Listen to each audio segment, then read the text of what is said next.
Hey, what's up YouTube? It's Story of Sam and welcome back to a brand new NBA 2K23 Next Gen video. And in today's video, we're going over the best small forward build and the best point forward build in NBA 2K23. If you guys are brand new here, make sure to hit that subscribe button down below. We are on the road to 4,000 subscribers. And of course, guys, make sure to drop a like on today's video. Without further ado, let's get straight into it. So obviously, guys, you're gonna make this build a small forward build. We're gonna be the best point forward build in the game. And of course, the hand this in jersey number doesn't matter at all. So let's continue right along here. And now we're going to be setting our height, our weight, and our wingspan right now. So for the height, you actually want to drop it down 1 inch to 6'6". As you can see on the right hand side, we get a bunch of attributes back. We get +2 ball handling, +4 speed with ball. So I would say 6'6" is a really good height. You can play the small forward. You can ISO really well on a 6'6" build, and I just think it's a great height overall. And next up for the weight, you want to go with 231 pounds right here. Now in previous 2K games, you might not want to go up on the weight for a build like this, but honestly in 2K23 Next Gen, going up on the weight is a pretty good thing for builds like this, so I would recommend going with 231 pounds right there. And next up for the wingspan, honestly, just maxing out the wingspan is almost always the best option. So right here, make sure to go with 7 feet 3 inches right there for the wingspan. And just overall, I think it's really nice to get those defensive bonuses back, and I think it is well worth it, even though our shooting does go down a little bit. But still, I recommend going with 7 feet 3 inches for the wingspan right there. And obviously, guys, the body shape does not matter at all. This does not affect the gameplay in the slightest, so just pick whatever you want.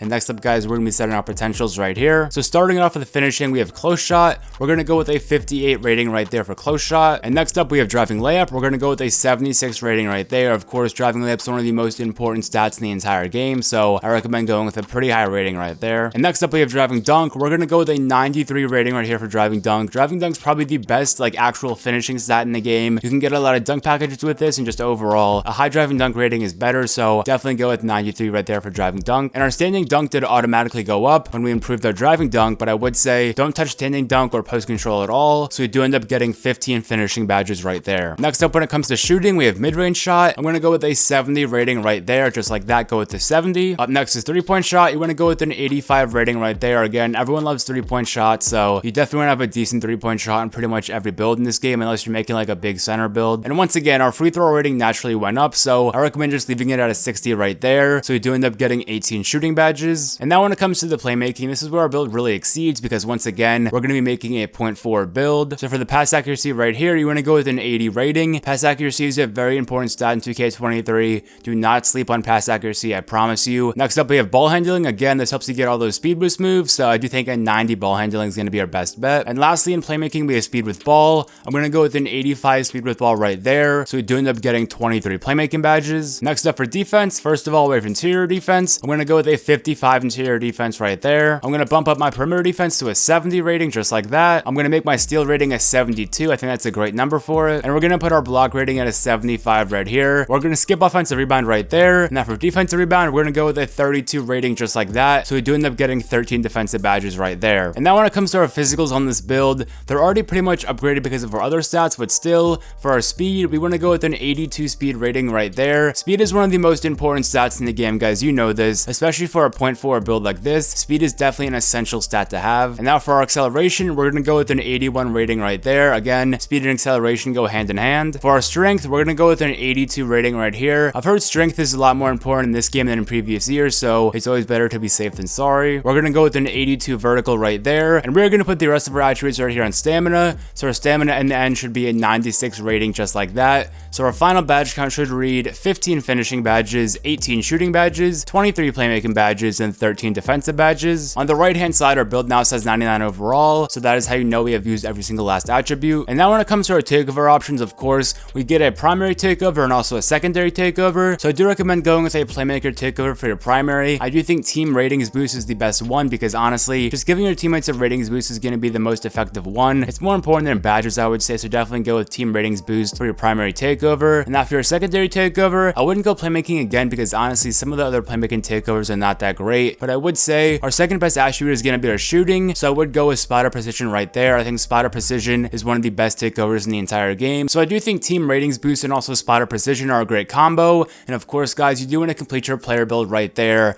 and we're going to get one of the best point forward builds in the entire game. As you can see, we get shades of Andrew Wiggins, Anthony Edwards, and Mikal Bridges. And of course, for the actual build name, we're going to get a 3-point point forward right there, and I think that is a perfect way to describe it. We are a point forward build. We can also shoot threes pretty well, we can finish pretty well, well, and honestly it's just a great overall ISO build in 2K23. Anyways guys, I hope you enjoyed today's video on the best small forward build in NBA 2K23 Next Gen. If you guys did enjoy it, make sure to hit that subscribe button down below. We are on the road to 4,000 subscribers, and of course guys, make sure to drop a like on today's video, that would be great. And if you guys do want to watch more of my NBA 2K23 videos, I'm going to leave an end screen right when this video finishes to 2 of my previous uploads that I think you guys would really enjoy. So have a great rest of your day guys. It's been Story of Sam, and I'm out. Peace.